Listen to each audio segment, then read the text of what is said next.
Pagalingin niyo ang Panginoon, dakilain ang kanyang ngalan. Purihin siya'y awitan at papurian magpakailanman. Purihin siya'y awitan at papurian magpakailanman. Ati pong simula ng ating banal na pagdiriwang sa ngalan ng Ama, ng Anak at ng Espiritu Santo. Amen. Ang pagpapala ng ating Panginoong Kristo, ang pag-ibig ng Diyos Ama, at ang pakikipagkaisa ng Espiritu Santo naway sumainyong lahat. At sumayo rin. Mga kapatid, aminin po natin ang ating mga nagawang kasalanan upang tayo maging marapat na gumanap sa banal na pagdiriwang.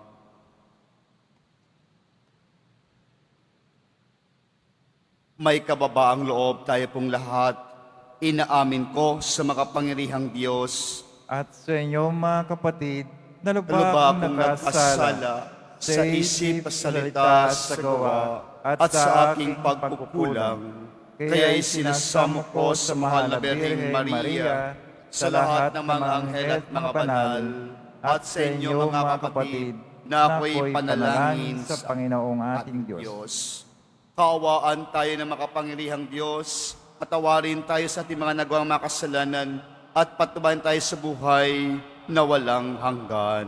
Amen. Panginoon, kaawaan mo kami. Panginoon, kaawaan mo kami. Kristo, kaawaan mo kami.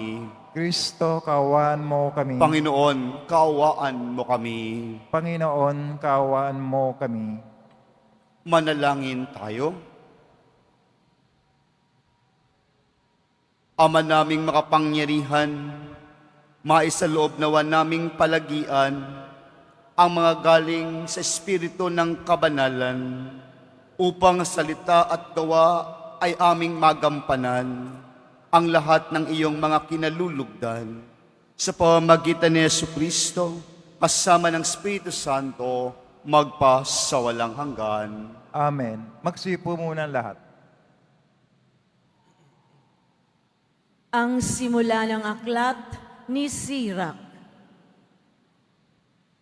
Mula sa Panginoon ang lahat ng karunungan, at iyon ay taglay niya magpakailanman. Sino ang makabibilang ng butil ng buhangin sa dagat, o ng patak ng ulan, o ng mga araw, sa panahong walang pasimula at walang katapusan? Sino ang makasusukat sa taas ng langit o sa lawak ng lupa? Sino ang makaaarok sa kalaliman ng dagat at sino ang makasasaliksik sa karunungan? Bago palikhain ang alinmang nilalang, nalikha na ang karunungan at ang tunay na pangunawa bago pa nagsimula ang mga panahon. Ang karunungan ay nagmula sa salita ng Diyos, sa kataas-taasang langit, at ang kanyang mga aral ay batas na walang hanggan. Kanino ipinahayag ang simula ng karunungan? At sinong nakatatalastas ng kanyang pamamaraan? Kanino ipinagkaloob ang makakikilala sa karunungan? At sinong nakauunawa sa kanyang masaganang mga karanasan? Iisa lamang ang talagang marunong. Dapat tayong gumalang na may paghanga sa harap ng kanyang luklukan. Ang Panginoon ang may likha ng karunungan. Kinilala niya ang kahalagan nito at ibinuhos niya ito sa lahat ng kanyang nilalang. Binahaginan niya ng karunungan ang lahat ng tao, ngunit higit na masagana ang bigay niya sa mga umiibig sa Kanya. Ang salita ng Diyos. Salamat sa Diyos. Panginooy naghari na, ang damit niya'y maharlika. Panginooy naghari na, ang damit niya'y maharlika. Panginooy naghahari, na ang suot sa katawan ay damit na maharlika at batbat ng kalakasan. Panginooy naghari na, ang damit niya'y maharlika. Ang sandigan ng daigdig, matatag ang pinatungan. Kahit ano ang gawin pa'y, hindi ito magagalaw. Ang trono mo ay matatag, simula pa noong una, bago pa ang ano paman, likas ika'y naroon na. Panginooy naghari na, ang damit niya'y maharlika. Walang hanggang, Panginoon, ang lahat ng tuntunin mo, sadyang banal at matatag ang sambahang iyong templo. Panginooy naghari na, ang damit niya'y maharlika. Tumayo na po ang lahat.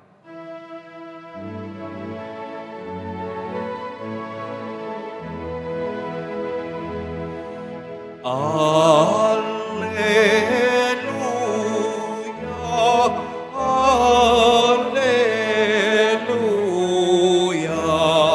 alleluia, alleluia, alleluia.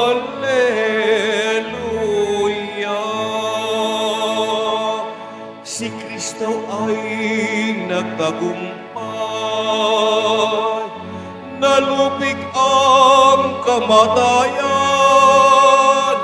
nagningning ang pagkabuhay. Alleluia, alleluia, alleluia, alleluia.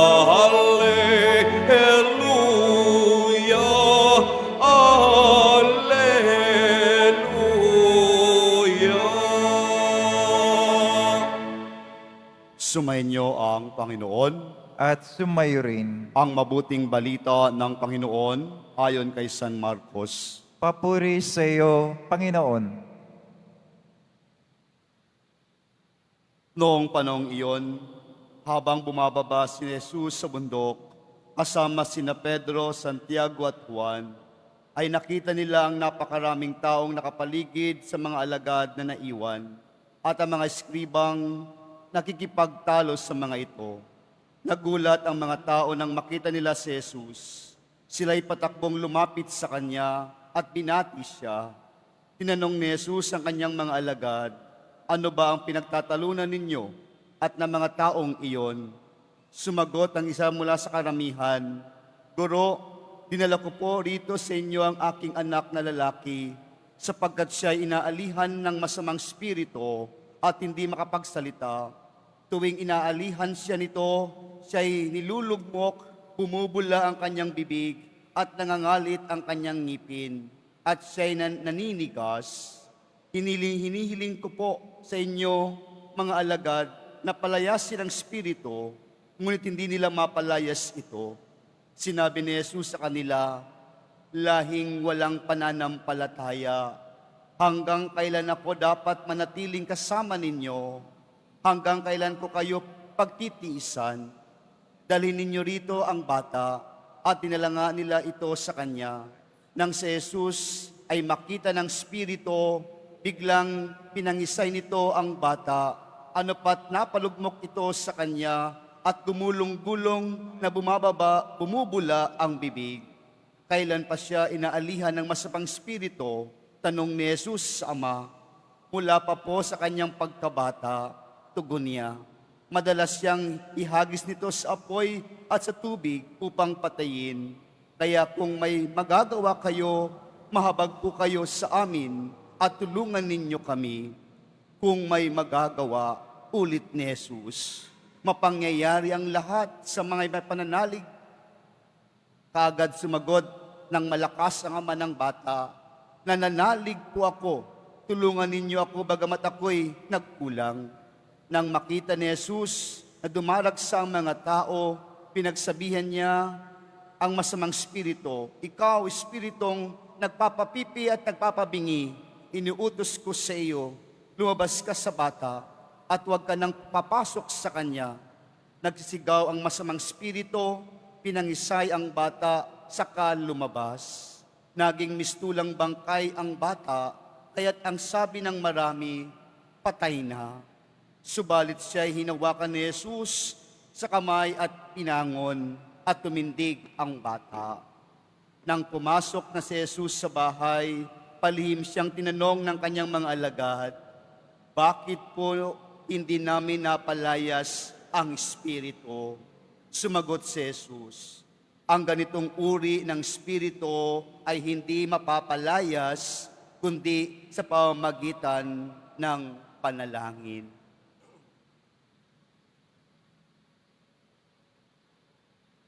Mga kapatid, ang mabuting balita ng Panginoon. Pinupuri ka namin, Panginoong Jesucristo.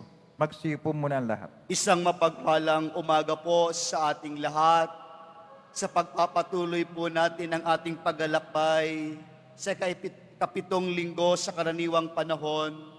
Tunay nagpapaalala sa atin ang ating Panginoon na palaging nandyan siya sa ating tabi upang ipamalas ang kanyang kadakilaan, ang kanyang pag-ibig at kanyang habag sa mga nangangailangan.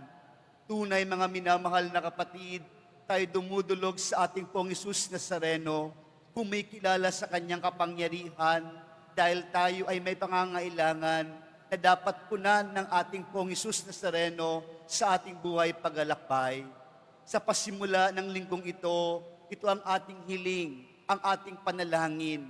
Bigyan tayo ng lakas at tunay na kinakailangan natin upang tayo mapabuti sa ating araw-araw na paglalakbay, sa ating paggawa at pagkilos, anuman ito, nawa magbunga ng tunay na kabutihan tulad na ibinibigay sa atin ng ating Panginoon.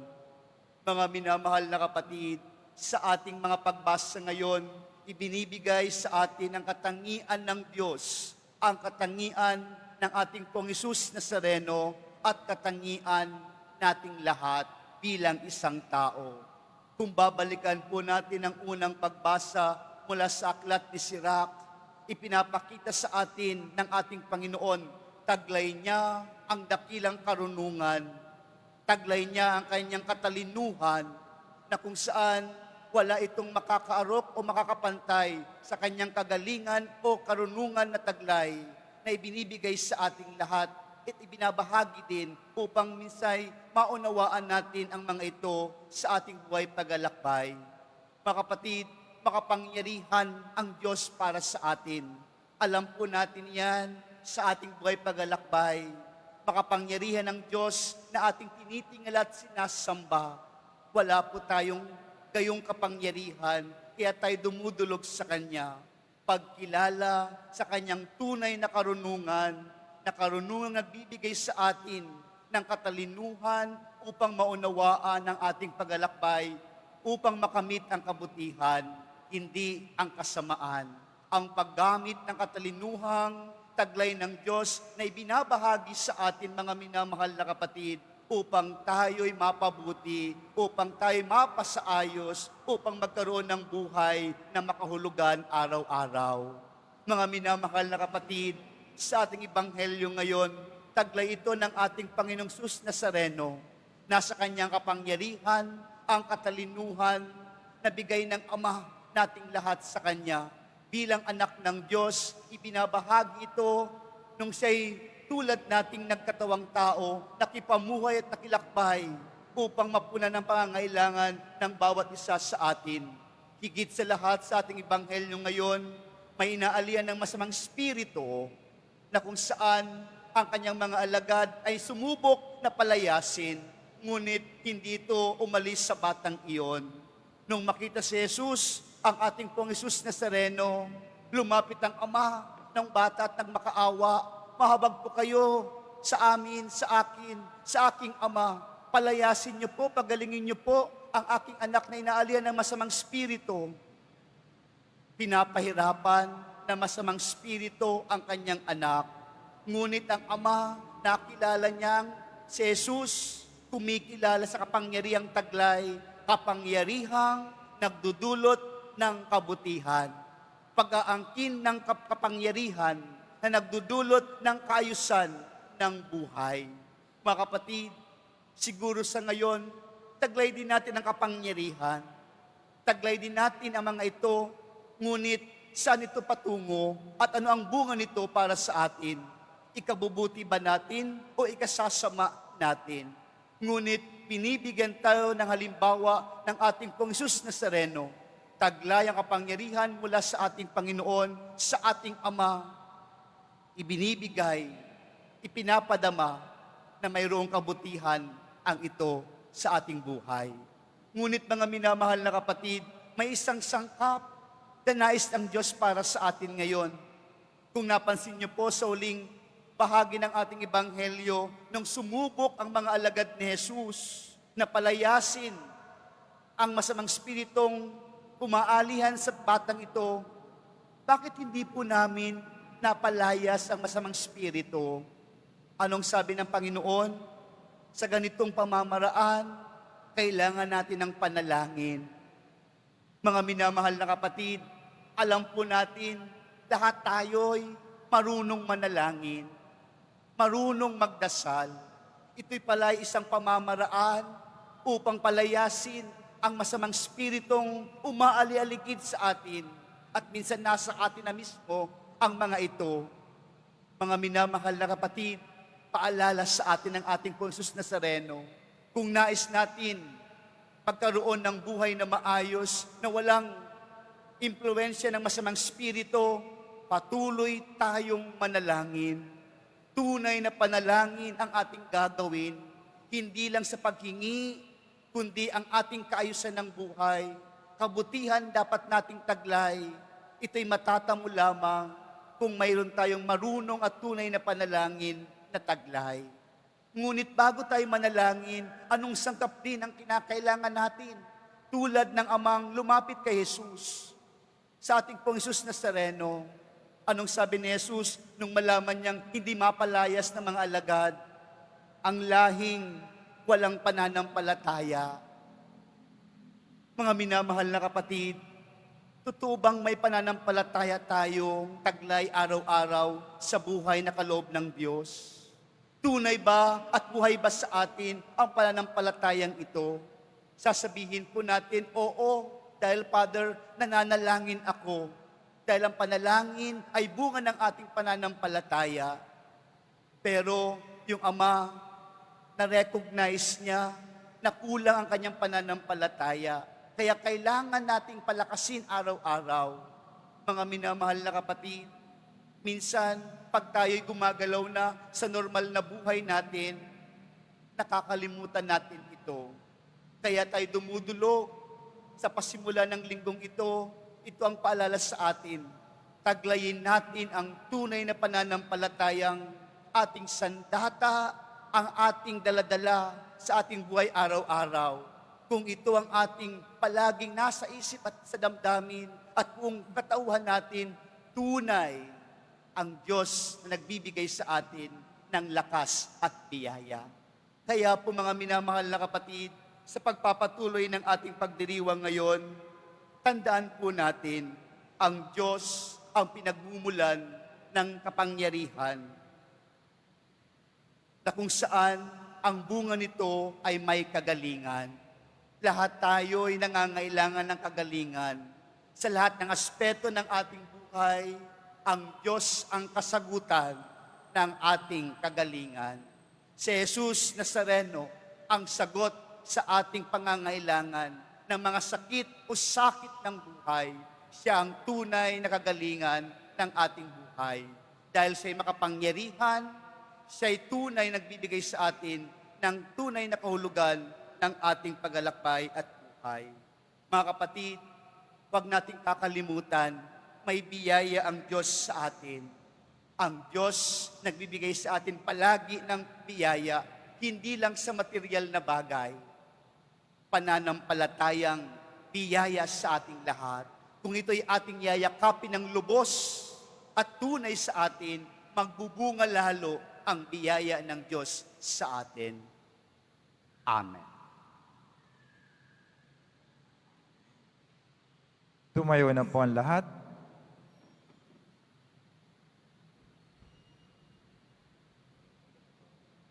Mga minamahal kong mga kapatid, sa pamagitan ng Ebanghelyo, nagsasalita si Kristo na may walang hanggang kapangyarihan at kumikilos sa kanyang mapagpalang mga gawa.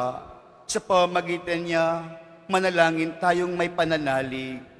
Panginoon, tulungan mo kami sa aming kahinaan. Panginoon, tulungan mo kami sa aming kahinaan. Ang simbahan naway patuloy na magturo ng katotohanan ni Kristo at labanan ang kasamaan sa ating panahon. Manalangin tayo. Panginoon, tulungan mo kami sa aming kahinaan. Ang mga pinuno ng daigdig, naway isulong ang kabutihan sa kanilang mga gobyerno at maging masigasig sa pagwawaksi ng kasamaan sa kanilang mga lipunan na kanilang sinumpaang paglingkuran. Manalangin tayo. Panginoon, tulungan mo kami sa aming kahinaan. Tayong lahat, naway hindi manghinawa sa ating buhay panalangin upang hindi maghari ang mga masasamang espiritu sa ating buhay. Manalangin tayo. Panginoon, tulungan mo kami sa aming kahinaan. Ang mga may sakit at yaong mga nagdurusa sa bawat uri ng karamdamang pangkaluluwa at pangkatawan, naway lumaya mula sa kanilang mahirap at malungkot na kalagayan. Manalangin tayo. Panginoon, tulungan mo kami sa aming kahinaan. Ang mga tapat na yumao, naway magkaroon ng kasiyahan na masikat ang liwanag ng buhay na walang hanggan. Manalangin tayo. Panginoon, tulungan mo kami sa aming kahinaan. Sa ilang sandali ng katahimikan, ating ipanalangin ang iba pang mga pangangailangan ng ating pamayanan. Gayon din, ang mga intensyon na inialay sa ating misa sa araw na ito at isama rin natin ang ating mga pansariling kahilingan.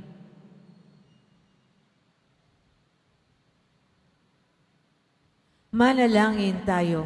Panginoon, tulungan mo kami sa aming kahinaan. Ama naming Diyos, patuloy mo kaming hilumin sa kasamaan. Hayaan mo ang iyong kabutihan ay siyang magliwanag sa amin sa kapangyarihan ni Jesucristong aming Panginoon. Amen. Magsipo muna ang lahat.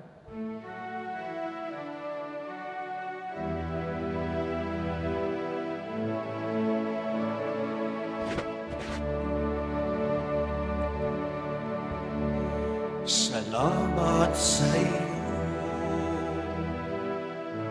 aking Panginoong Jesus. Ako'y inibig mo at inangking labo. Ang tanging alay ko sa'yo, aking Ama, ay buong buhay ko, puso at kaluluwa. Di makayan na maipagkaloob, mamahaling iyas, ginigintong nilokob ang aking dalangin. O Diyos, ay tanggapin ang tanging alay ko, naway gamitin. Ito lamang, Ama, wala nang iba pa akong hinihiling. Tumayo na po ang lahat. Manalangin kayo mga kapatid upang ang paghain natin ay kalugdan ng Diyos amang makapangyarihan. Tanggapin nawa ng Panginoon itong paghahain sa iyong mga kamay, sa kapurihan niya at karangalan, sa ating kapakinabangan at sa buong sambay niyang banal. Ama naming lumikha, sa pagganap namin ng banal na pagdiriwang, upang ikaw ngayoy aming paglingkuran, hinihiling namin naway mapakinabangan ang aming inihain sa iyong karangalan. Sa pamamagitan ni Yesu Kristo, kasama ng Espiritu Santo, magpas sa walang hanggan. Amen. Sumainyo ang Panginoon. At sumayo rin, Itaas sa Diyos ang inyong puso at diwa. tinaas na namin sa Panginoon. Pasalamatan natin ang Panginoong ating Diyos. Marapat na siya ay pasalamatan. Ama naming makapangyarihan, tunay ngang marapat ni kay aming pasalamatan sa iyong paglingap at kagandahang loob. Ang tao'y nilikha mo at pinangasiwa sa sansinukob. Sa hangad mong siya'y iwastong lubos, siya'y pinagdusa mo sa kanyang pagtalikod. Sa iyong paggiliw, iyong ipinahintulot na makabalik siya sa pamamagitan ni Kristo Jesus. Kaya kaysa ng mga anghel nagsisiawit ng papuri sa iyo na walang humpay sa kalangitan, kami nagbubunhi sa iyong kadakilaan. Santo, Santo, Santo, Panginoon Diyos ng mga hukbo, napupuno ang langit at lupa ng kadakilaan mo. Hosana Sa kaitaasan. Pinagpala na paririto sa ngalan ng Panginoon. Hosana sa kaitaasan. Magsilod po lang. Ama naming banal, ikaw ang bukal ng tanang kabanalan, kaya't sa pamagitan ng iyong Espiritu, gawin mong banal ang mga kaloob na ito, upang para sa amin maging katawan at dugo ng aming Panginoong Heso Kristo. Bago niya pinagtisang kusang loob na maging handog, hinawakan niya ang tinapay, pinasalamatan kanya, pinaghati-hati niya iyon, inabot sa kanyang mga alagad at sinabi, tanggapin niyo lahat ito at kanin, ito ang aking katawan na ihandog para sa inyo.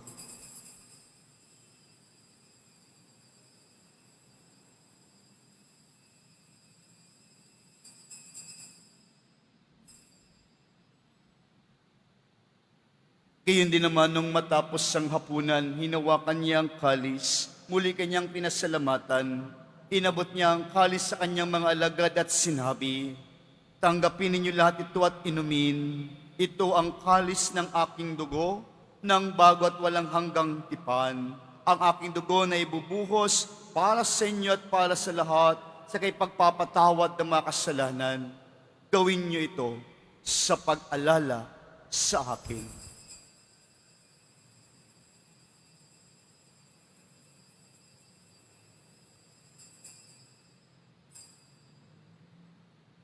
Tumayo na po Ipagbunyi lang. natin ang misteryo ng pananampalataya. Kristo'y namatay, si Kristo'y nabuhay, si Kristo'y babalik sa wakas ng panahon. Ama, ginagawa namin ngayon ang pag-alala sa pagkamati at muling pagkabuhay ng iyong anak. Kaya tinialay namin sa iyo ang tinapay nagbibigay buhay at ang kalis na nagkakalob ng kaligtasan. Kami nagpapasalamat dahil kami iyong minarapat na tumayo sa harap mo para maglingkod sa iyo.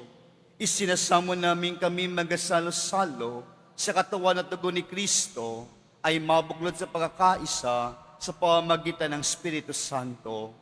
Ama, lingapin mo ang iyong simbahang laganap sa buong daigdig. Puspusin mo kami sa pag-ibig. Kaysa ni Francisco naming Santo Papa at ni Jose naming Arsobispo at ang tanang kaparian. Alalahanan mo rin ang mga kapatid naming nahimlay nang may pag-asang sila'y muling maubuhay, lalong-lalo na mga pangalang inialay at inaalala po natin sa ating banal na pagdiriwang. Gayon din ang lahat ng mga pumanaw, kaawaan mo sila at patuloyin sa iyong kaliwanagan. Kaawaan mo paging dapatin kaming lahat na makasalo sa iyong buhay na walang wakas, kaysa na mahal na Bering Maria, na ina ng Diyos, ng kabiyak na puso niyang si San Jose, kaysa ng mga apostol at ang lahat ng mga banal nang namuhay dito sa daigdig ng kalugod-lugod sa iyo. May pagdiwang nawa namin ng pagpupuri sa kararangal mo sa pamamagitan ng iyong anak na aming Panginoong Heso Kristo.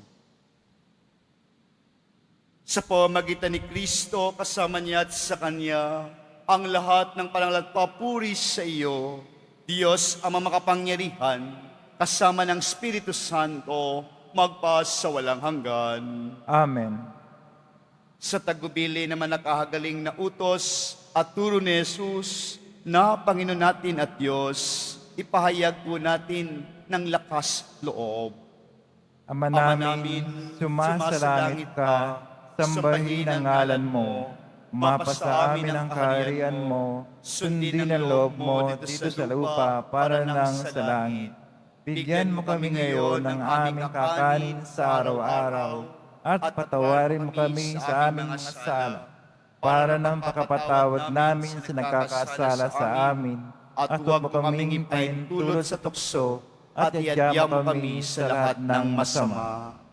Inihiling namin kami adya sa lahat ng masama, pagkaluban ng kapayapaan araw-araw, iligtas sa kasalanan, at ilayo sa lahat ng kapahamakan, samantalang aming pinananabikan ang dakilang araw ng pagpapahayag ng tagapagligtas naming si Hesu Kristo. Sapagkat iyo ang kaharian at ang kapangyarihan, ang kapurihan magpakailanman. Amen. Panginoong Hesu Kristo, sinabi mo sa mga apostol, kapayapaan ang iniiwan ko sa inyo, ang aking kapayapaan ang ibinibigay ko sa inyo. Tungayan mo ang aming buhay na pananampalataya at ang aming napakaraming pagkakasala. Pagkaluban mo kami ng kapayapaan at pagkakaisa ayon sa iyong kalooban, kasama ng Espiritu Santo, magpas sa walang hanggan. Amen. Ang kapayapaan ng Panginoon ay laging sumainyo. At sumayo rin. Magbigayan po tayo ng kapayapaan sa isa't isa. Kordero ng Diyos na nagalis ng mga kasalanan ng sanlibutan, maawa ka sa amin. Kordero ng Diyos na nagalis ng mga kasalanan ng sanlibutan, maawa ka sa amin. Kordero ng Diyos na nagalis ng mga kasalanan ng sanlibutan, ipagkaloob sa amin ang kapayapaan. Magsilod po ang lahat.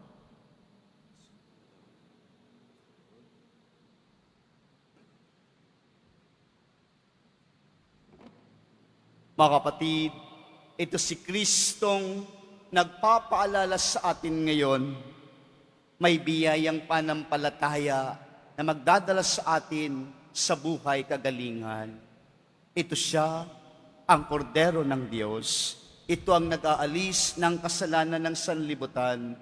Mapalad ang mga inaanyayahan sa kanyang piging. Panginoon, hindi ako karapat-dapat na magpatuloy sa iyo, ngunit sa isang salita mo lamang ay gagaling na ako.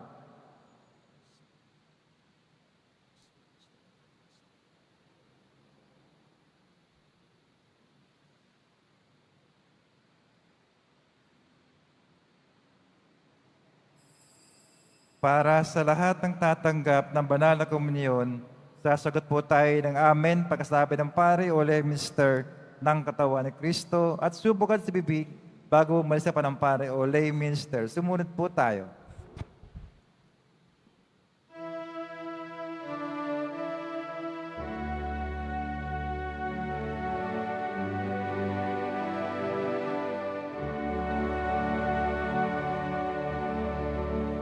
Sa Diyos lamang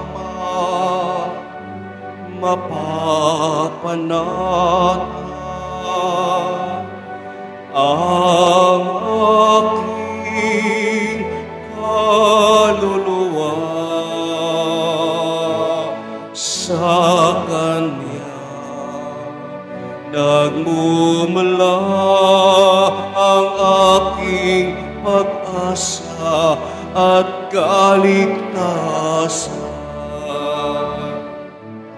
Sa Diyos lamang mapapanatag ang aking kaluluwa. Sa Kanya nagmumula aking pag-asa at kaligtasan. O Diyos, Ikaw ang aking kaligtasan nasa iyo, aking kalwalhatian. Ikaw lamang aking inaasam, ang aking muot at tanggulang. Sa Diyos lamang mapapanatag ang aking kaluluwa. Sa Kanya nagmumulang aking pag-asa at kaligtasan. Paniniling di ko pa nanaligang puso'y higit sa yaman, kundi sa Diyos na makapangyarihan, na aking lakas at takbuhan. Sa Diyos lamang mapapanatag ang aking kaluluwa. Sa Kanya nagmumula ang aking pag-asa at kaligtasan.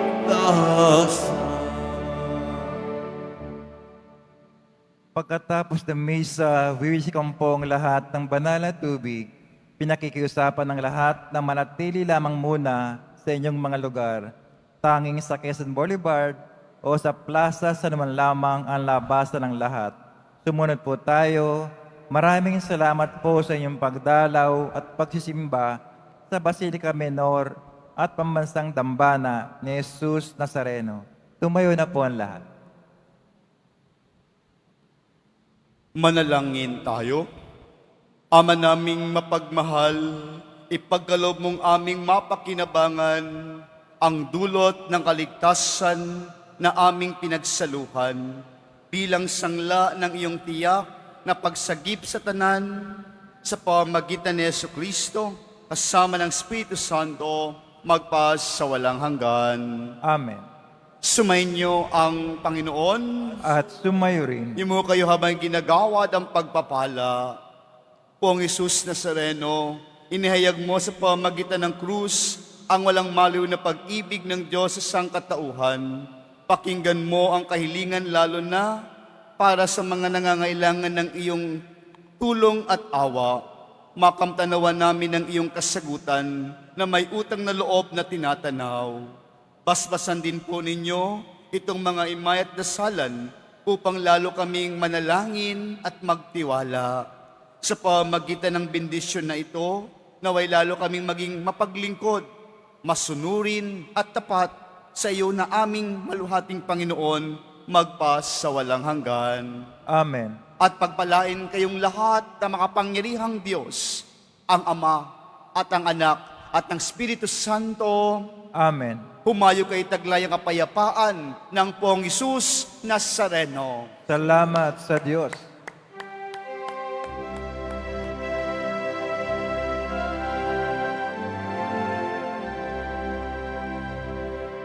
Nuestro Padre Jesus Nazareno, sinasamba ka namin, pinipinto ka namin, aral mo ang aming buhay at kaligtasan. Nuestro Padre Jesus Nazareno, iligtas mo kami sa kasalanan.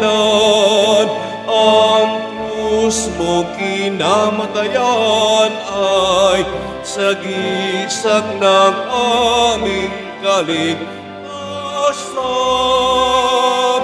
Nuestro Padre Jesus Nazareno, dinarangal ka na amin.